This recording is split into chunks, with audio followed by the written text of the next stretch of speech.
اعوذ باللہ من الشیطان الرجیم بسم اللہ الرحمن الرحیم لا حول ولا قوة الا باللہ العلی العظیم الحمدللہ رب العالمین والصلاة والسلام علی سید الانبیاء وخاتم المرسلین ابی القاسم محمد وآلہ الطیبین الطاہرین المعصومین واصحابہ البررۃ المتقین۔ مرکز افکار اسلامی والوں کی سفارش پہ حضرت کے وصیت نامے پہ جو تبصرہ اور بیان شروع تھا، اس کا آخری حصہ اور آخری 2-4 مطالب۔ وصیت کے آخر میں حضرت انسانی حقوق کی طرف اور انسانی معاشرے میں امن کی طرف اور اللہ کی مخلوق کے حقوق کی طرف متوجہ ہوئے ہیں، اور یہاں پہ اپنے بیٹوں کو اس عنوان کی طرف، کیونکہ انسان جذبات میں آ کر بعض اوقات اسلام کے آئین کی حدود سے تجاوز کر جاتا ہے، اور بعض اوقات دکھ کے جذبات میں آ کر ایسا کرتا ہے، بعض اوقات خوشی کے جذبات میں آ کر ایسا کرتا ہے۔ دکھ کے جذبات میں آ کر اتنے سلسلے آگے بڑھ جاتا ہے کہ جہاں سے آگے اسلام کی اجازت نہیں تھی، اور خوشی کے انداز میں آ کر بہت ساری اسلامی قوانین اور احکام کو پامال کر دیتا ہے، جیسا کہ ہمارے ہاں ہوتا ہے۔ شادیوں میں ہم کہتے ہیں کہ شادی کے موقع پہ کسی قسم کا کیا دین اور کون سی پابندی، اور اس میں ہر معصیت کو ہمارے لیے ہم جائز سمجھتے ہیں۔ اسی طرح بعض اوقات کہیں کوئی حادثہ پیش آ جائے تو وہاں پہ بھی ہم ان چیزوں کو نہیں دیکھتے ہیں۔ چھوٹے سے معمولی سے مسئلے میں جس کو مارنے لگتے ہیں اس کو کئی تھپڑ رسید کر دیتے ہیں، پتہ نہیں کہاں تک پہنچ جاتے ہیں، یہ نہیں دیکھتے ہیں کہ یہاں پر اسلام کا کیا حکم ہے۔ اللہ اکبر۔ مولا امیر المومنین اپنے اس وصیت نامے کے حصے میں بہت ایک دقیق نقطے کی طرف اشارہ فرما رہے ہیں۔ یا بنی عبد المطلب، اے بنی عبد المطلب، پیچھے جتنا فرمایا وہاں اسی کو ماں کہا، اپنے 2 بیٹوں کو خطاب کیا سارے میں، لیکن یہاں پر پورے اپنے قبیلے کو، بنی عبد المطلب کو، اس لیے کیونکہ اس سلسلے میں وہ بھی دخیل ہو سکتے تھے اور وہ بھی اس میں آ سکتے تھے، تو اس لیے حضرت نے سب اپنے قبیلے بنی ہاشم کو خطاب فرمایا۔ یا بنی عبد المطلب، اے بنی عبد المطلب، لا الفینکم، میں تمہیں اس طرح نہ پاؤں۔ حضرت اس بات کی طرف بھی خبر دے رہے ہیں کہ ہماری جو ظاہری شہادت ہے، اس سے یہ نہ سمجھنا کہ ہمارا کائنات سے تعلق کٹ گیا ہے، لیکن اس کے بعد بھی ہماری نگرانی باقی رہتی ہے، جیسا کہ قرآن کریم کی آیت مبارک ہے، قُلِ اعْمَلُوا فَسَيَرَى اللَّهُ عَمَلَكُمْ وَرَسُولُهُ وَالْمُؤْمِنُونَ، میرا پیغمبر ان سے کہہ دو تم عمل کرو، تمہارے عمل کو اللہ بھی دیکھتا ہے، اللہ کا رسول بھی دیکھتا ہے، اور مومنوں یعنی علی علیہ السلام اور اولاد علی بھی تمہارے ان اعمال کو ائمہ طاہرین بھی دیکھتے ہیں، مطلع ہوتے ہیں۔ امام مطلع ہوتا ہے، پیغمبر بھی مطلع ہوتا ہے، حضرت رسول اکرم اگرچہ اب ہمیں نظر نہیں آتے لیکن شام کو ہمارے تمام امور سے مطلع ہوتے ہیں۔ اسی طرح امام زمانہ اجل اللہ فرجہ شریف شام کو ہمارے تمام اعمال سے مطلع ہوتے ہیں۔ ہماری روایت میں آتا ہے کہ اپنے امام کو نہیں رلایا کرو، امام تمہاری برائیاں اور تمہاری بدیاں اور تمہاری معصیت کاریاں دیکھ کر شام کو رو پڑتے ہیں۔ تو یہاں پہ لا الفینکم، میں تمہیں نہ پاؤں، اپنی شہادت کے بعد کی طرف توجہ دلا رہے ہیں کہ پھر بھی ہماری نگرانی باقی رہتی ہے اور ہم اس سے اطلاع پاتے ہیں۔ لا الفینکم تخوضون دماء المسلمین، میں تمہیں ایسا نہ پاؤں کہ تم مسلمانوں کے خون میں گھس جاؤ۔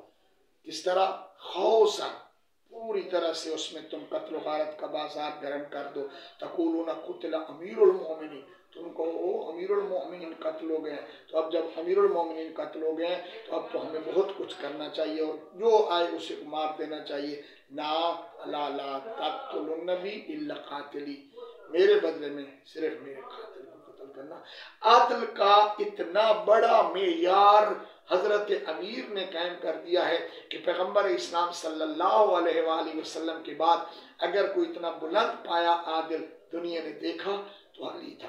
پاک پیغمبر نے بھی ایک آدمی کے اختلاف کی صورت میں فرمایا تھا، وَيْحَ کا، تو مجھے کہتا ہے یا رسول اللہ اے دل، اللہ کے نبی تم عدل کرو، فَإِن لَمْ أَعْدِلَنَّ، اگر میں عدل نہیں کروں گا فَمَن يَعْدِلُ، تو کون عدل کرے گا؟ پیغمبر اسلام کے بعد بہت بڑا عادل علی۔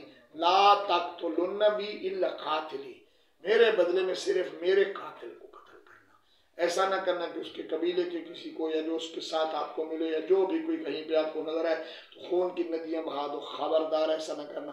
انظروا، دیکھو، اذا انا مت من ضربتی، اللہ اکبر، کتنا دقیق حضرت متوجہ فرما رہے ہیں، دیکھو جب میں اس کی ضرب کی وجہ سے میری وفات ہو جائے، یہی ضرب میری موت کا سبب بنے۔ اس میں یہ بھی بتا رہے ہیں کہ اگر سبب کوئی اور ہو تو اس کا حکم اور ہوگا۔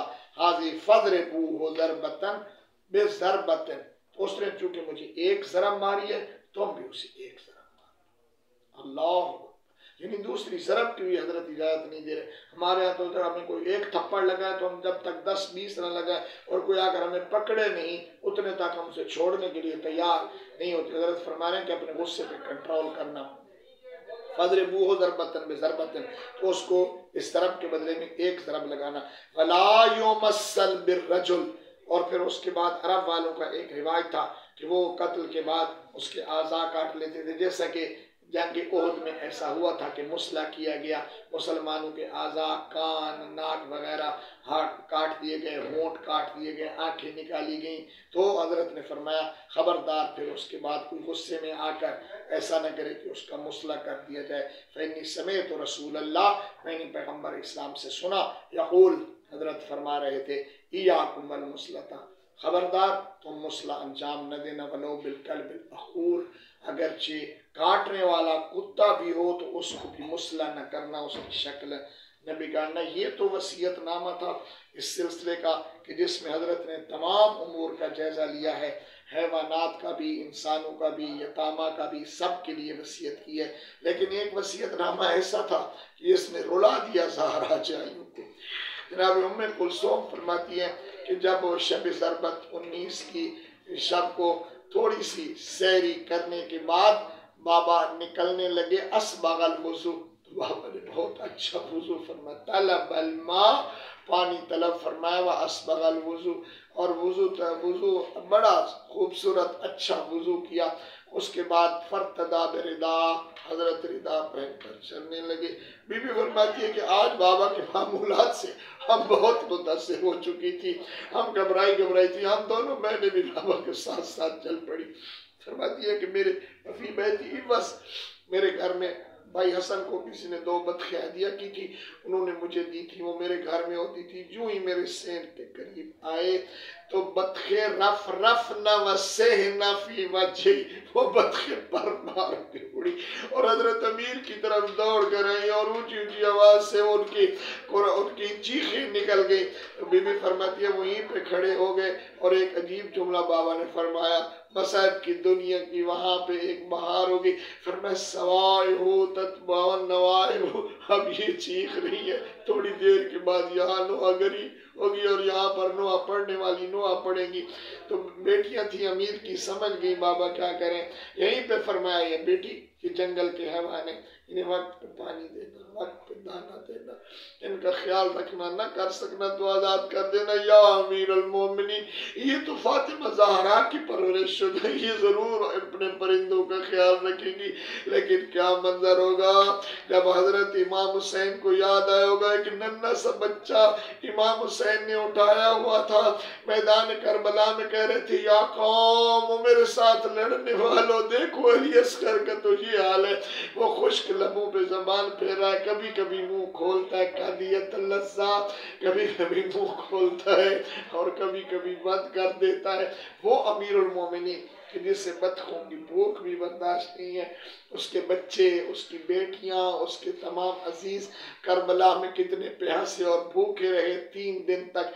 حضرت نے یہ کہا اور پھر چل پڑے، بیٹیاں ساتھ آئی، زنجیر در امیر المومنین کے کمر بند میں پلچ گئی۔ وہیں بیٹیوں کے سامنے کھڑے ہو کر امیر المومنین نے عزاداری کہے گا اور جملہ کہا، مشکل تزارہ جائیوں کے لیے پردیس کے عالم میں یہ سننا کہ وہ کنڈی نکال کر کہتے ہیں اشتد حیازیمک للموت، یا علی موت کے لیے تیاری کر لو، آؤ موت تمہاری وادی میں آ گئی ہے۔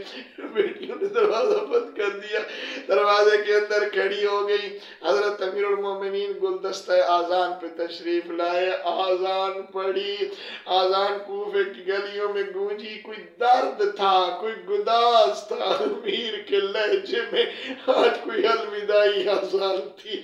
کوفہ کی عورتوں نے بچوں کو جگایا، دیکھو مولا امیر آذان کہہ رہے ہیں، ادھر سے بچے دوڑے، مولا مولا نے اذان ختم کی، اپنے قاتل کو امر بالمعروف بھی کیا، نہی عن المنکر، وہ تلوار چھپائے الٹا سو رہا تھا، فرمایا الٹا نہ سو، یہ تھی نہی عن المنکر، اور پھر فرمایا اٹھ نماز پڑھ، نماز کا وقت ہو گیا ہے، مولا امیر نماز کے لیے آمادہ ہوئے، بیٹیاں دروازے میں کھڑی تھی، یہ ایک تلوار بلند ہوئی، زمین کو زلزلہ آیا، مسجد کے دروازے آپس میں ٹکرانے لگے، اور جبریل کی دکھی آواز بلند، ان آدمت واللہ ارکان الہدا قد قتل ابن ام المصطفیٰ، لوگو ارکان خدا گر گئے، علی کو ضرب لگ گئی۔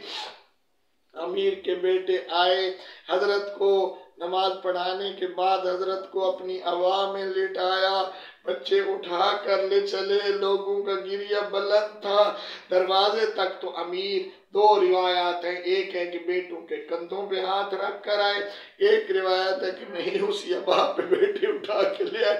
جب دروازہ قریب آیا تو فرمایا مجھے یہاں اتار دو، حسن بیٹا مجھے یہاں پہ اتار دو، فرمایا بابا آپ زخمی ہے، ہمیں خوف ہے کہ کہیں آپ گر جائیں، فرمایا نہیں میں جانتا ہوں اندر میری بیٹیاں کھڑی ہیں، جب وہ مجھے اس حالت میں دیکھے گی تو برداشت نہیں ہوگا۔ یا علی، آج تو بھائی بھی ان کے موجود ہیں، آج تو لوگ اتنے زیادہ حامی ہیں، آپ یہ نہیں چاہتے کہ آپ کو آپ کی بیٹیاں اس حالت میں دیکھیں، کیا منظر ہوگا۔ جب کربلا کو عصر کے بعد عجیب انتہائی بے کسی ہے، یہی تیری بیٹیاں تیری پوتیاں کھڑی ہیں، اور شمر ملے عام امام حسین کو ذبح کر رہا ہے، اور بی بی کہہ رہی ہے معافی کو مسلم، تم میں کوئی مسلمان نہیں ہے، تم میں کوئی مسلمان نہیں ہے، اما فیکم من یخاف اللہ، کیا کوئی ایسا موحد نہیں ہے جو اللہ کا خوف کرے اور میرے بھائی کو اس بے دردی سے قتل نہ کرے۔ صلی اللہ علیہ خیر خلق محمد وآلہ الطیبین۔